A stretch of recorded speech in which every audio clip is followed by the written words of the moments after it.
Okay, now let's move on to the next question.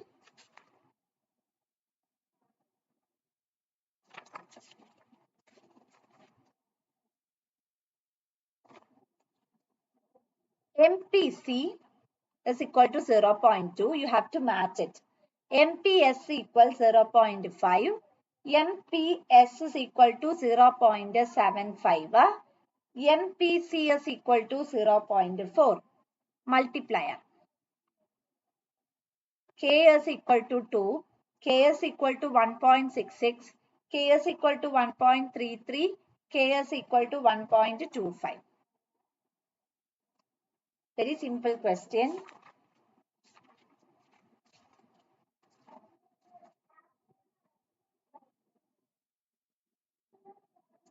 K എന്ന് പറഞ്ഞ 1/1 minus MPC അല്ലെങ്കിൽ 1/MPS ഇതാണ് formula. So ഇവിടെ നമ്മൾ ഇടുമ്പോൾ ആദ്യത്തെ you can mark it as ABCD. എയുടെ കേസ് എടുക്കുമ്പോൾ MPC 1/1 minus 0.2. So you will get 1/0.8 ആണ് വരിക. So when you solve this you will get it as 10/8 ആണ് വരിക. Okay, just 1 second.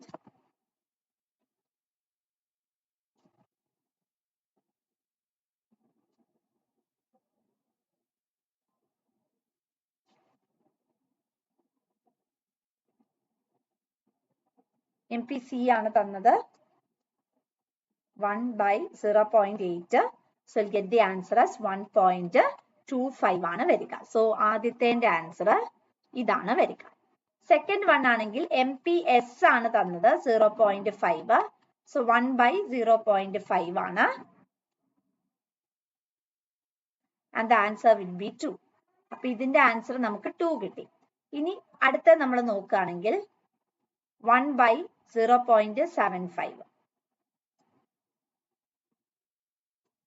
And the answer will be 1.33.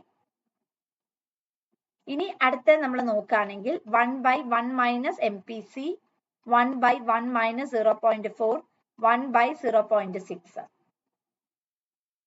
And the answer will be 1.66. And this will be your right answer. Am I clear? Clear ആണോ?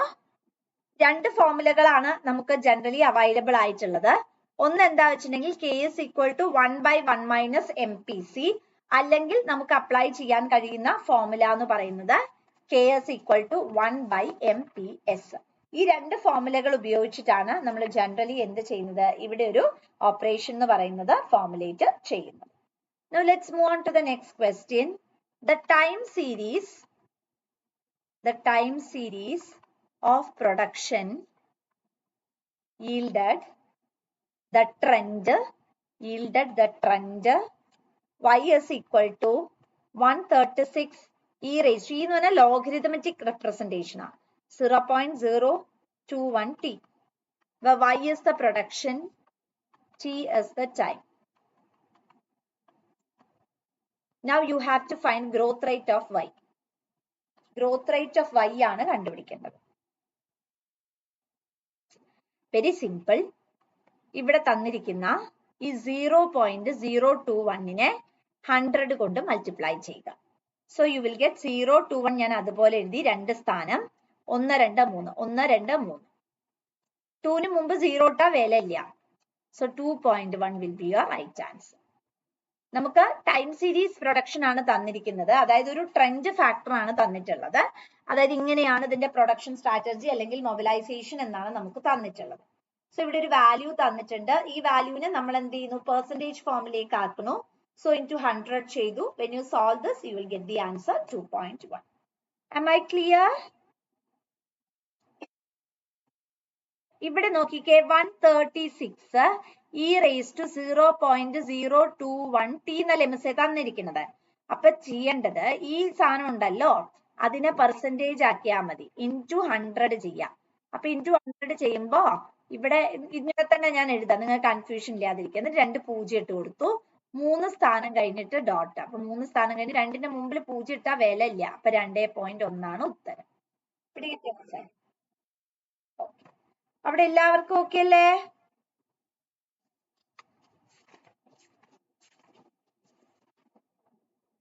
Okay.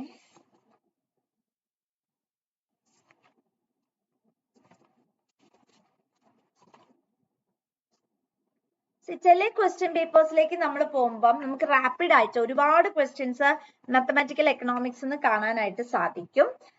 എന്നാൽ ചില question പേപ്പറിൽ അത്രത്തോളം problems കാണാറില്ല. Okay, പക്ഷെ ഇപ്പോഴും ചെയ്യുന്ന സമയത്ത് മാക്സിമം ക്വസ്റ്റ്യൻസ് വരുന്ന സെറ്റ് പ്രാക്ടീസ് ചെയ്യാനായിട്ട് ശ്രമിക്കുക. ബിക്കോസ് വളരെയധികം ഇമ്പോർട്ടന്റ് ആണ് ഇത്തരത്തിലുള്ള ക്വസ്റ്റ്യൻസ് എന്ന് പറയുന്നത് കേട്ടോ.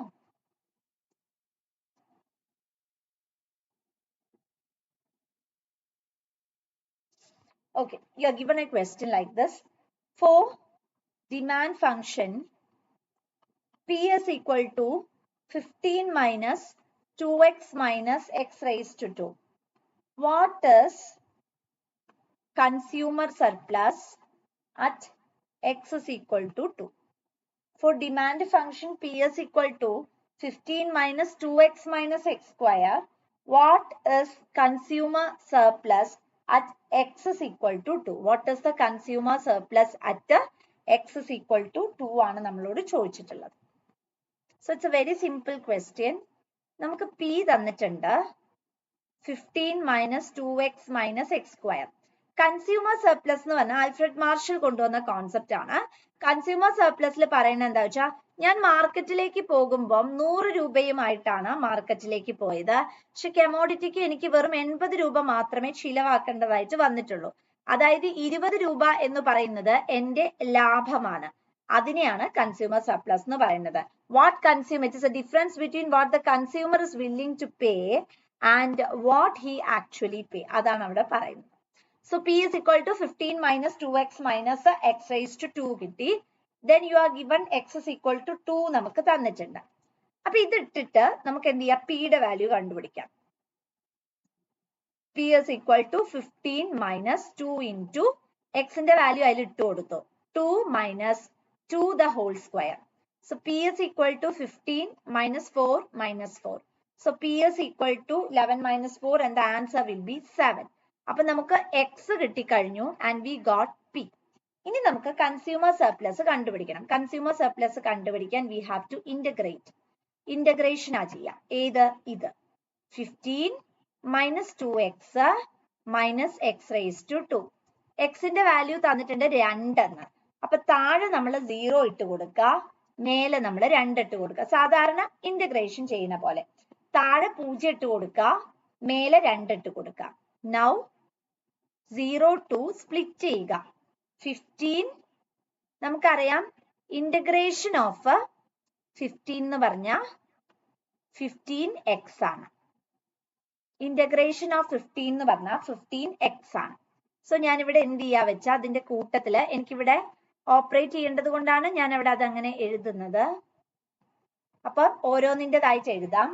ഇന്റഗ്രേഷൻ ഓഫ് 15 എന്ന് പറഞ്ഞാൽ 15x ആണ്. ഇന്റഗ്രേഷൻ ഓഫ് 2x എന്ന് പറഞ്ഞിട്ടുണ്ടെങ്കിൽ ഇവിടെ നിങ്ങൾ ഇപ്പൊ തൽക്കാലം ഇത് എഴുതണ്ട.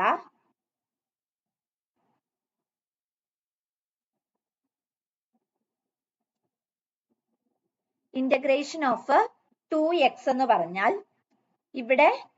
ഇവിടെ നമുക്ക് പറയാണ് x എന്ന് പറഞ്ഞിട്ടുണ്ടെങ്കിൽ ഇന്റഗ്രേഷൻ എന്ന് പറഞ്ഞാൽ x raised to n plus 1 by n plus 1 ആണ്. അപ്പൊ 2x എന്ന് പറഞ്ഞാൽ 2 അതുപോലെ എഴുതാം. എന്നിട്ട് x raised to ഇവിടെ x ന്റെ മുകളിൽ 1 ഉണ്ട്. അപ്പൊ 1 plus 1 by 1 plus 1. So 2x raised to 2 by 2 എന്ന് നമുക്ക് അവിടെ കിട്ടിക്കഴിഞ്ഞു. ഇനി അടുത്തത് integration of X square. X സ്ക്വയറിന്റെ ഇന്റഗ്രേഷൻ എന്താ വെച്ചാൽ x raised to n plus 1 by n plus 1. So 2 plus 1 by 2 plus 1. So the answer is x raised to 3 by 3 എന്ന് പറയും. 15x 2x raised to 2 by 2 x cube by 3. ഇനി നമുക്ക് എന്ത് ചെയ്യാം, ഇത് മൊത്തം ഒരുമിച്ച് എഴുതാം. ഇന്റഗ്രേഷൻ ചെയ്തത് 15x ഇവിടെ മൈനസ് ആയതുകൊണ്ട് മൈനസ് ഇട്ടു, 2x raised to 2 by 2 പിന്നെ മൈനസ് ആ, അപ്പം x cube by 3. ഈ 2ഉം എനിക്ക് വെട്ടിക്കളയാം. ഇനി ഞാൻ അടുത്തത് എഴുതുന്നത് 15x minus x square minus x cube by 3. ഇനി ഞാൻ ഇങ്ങനെ എഴുതുന്നു, കാരണം എനിക്ക് വാല്യൂസ് ഇടണം. മുകളിലെ 2ഉം താഴെ 0 കിട്ടും. ഇനി ഞാനിത് ഓപ്പറേറ്റ് ചെയ്യാൻ പോവാണ്. 15 ഇൻറ്റു ആദ്യം 2. 0 ആയതുകൊണ്ട് ആ വാല്യൂ ഇട്ട് കൊടുക്കണ്ട. മൈനസ് എക്സിന്റെ വാല്യൂ 2 ആയിട്ട് മാത്രം ഇപ്പൊ തൽക്കാലം ഇട്ട് കൊടുത്താൽ മതി. 2 square minus 2 cube by 3. 15 into 2 30. Minus 2 into 2 4. Minus 2 2 3 2 2 4 4 2 8. 8 by 3. ഇത്രയും വാല്യൂ കിട്ടിക്കഴിഞ്ഞു. ഇതുവരെ ക്ലിയർ ആണോ? Am I clear? Clear for all? ഇതുവരെ വ്യക്തമാണോ? അവിടെ ഷൈദ മാം, പ്രിയേ സർ, കാമില മാം. ഓക്കെ, അപ്പൊ ഇപ്പൊ ഇല്ല, അതേ ഉള്ളൂ, ഓപ്ഷൻ ഇതേ ഉള്ളൂ, ഇതിങ്ങനെ തന്നെ ചെയ്യണം. ഓക്കെ, അപ്പൊ 30 മൈനസ് 4 മൈനസ് 8/3 എന്ന് നമുക്ക് കിട്ടി. ഇനി പി ഇൻറ്റു ക്യൂ കാണുക. പി എന്ന് പറയുന്നത് 7ഉം ക്യൂ എന്ന് പറഞ്ഞാൽ ഇവിടെ എക്സ് 2ഉം, അപ്പൊ 14. ഇതിന്റെ അകത്തുനിന്ന് 14 കുറയ്ക്കുക. ഇനി നമ്മൾ എന്ത് ചെയ്യാ? We are going for LCM. 30 into 3 90 minus 4 into 3 12 minus 8 minus 14 into 3 എന്ന് പറയുമ്പോൾ 42. So when you deduct this, you will get the value as 28/3 എന്ന ആൻസർ ലഭിക്കും. ഇതാണ് നിങ്ങളുടെ ആൻസർ ആയിട്ട് വരുന്നത്.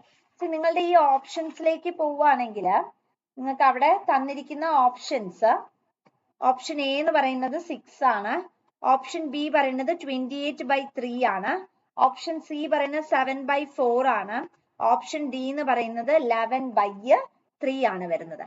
ഇനി കറക്കി കുത്താൻ പോവുകയാണെങ്കിൽ അവിടെ നമുക്ക് ഉപയോഗിക്കാൻ പറ്റുന്ന ട്രിക്കാണ് എലിമിനേഷൻ ട്രിക്ക് എന്ന് പറയുന്നത്. നമ്മൾ കറക്കി കുത്താനായിട്ടുള്ള ഒരു ഓപ്ഷനിലേക്ക് പോവുകയാണെങ്കിൽ നമുക്ക് ഉപയോഗിക്കാൻ പറ്റുന്നതാണ് എലിമിനേഷൻ ട്രിക്ക് എന്ന് പറയുന്നത്. ഇവിടെ എന്താ വെച്ചിട്ടുണ്ടെങ്കിൽ നമ്മൾ ഇതൊരു സിംഗിൾ നമ്പറാ, സോ അത് നമുക്ക് എടുക്കാൻ പറ്റില്ല. ഇനി നമ്മൾ നമ്പേഴ്സ് എല്ലാം നോക്കുന്ന സമയത്ത് ഇവിടെ നമുക്ക് കോമൺ ആയി കാണാം /3 എന്ന് പറഞ്ഞിട്ട്, /3 എന്ന് പറഞ്ഞിട്ട്.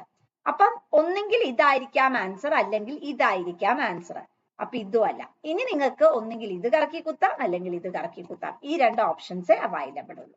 And this trick is actually known as elimination trick. Am I clear? Okay, അവിടെ എല്ലാവർക്കും ഓക്കെ ആണെന്ന് പ്രതീക്ഷിക്കുന്നു. ഓക്കെ ആണോ? ഓക്കെ.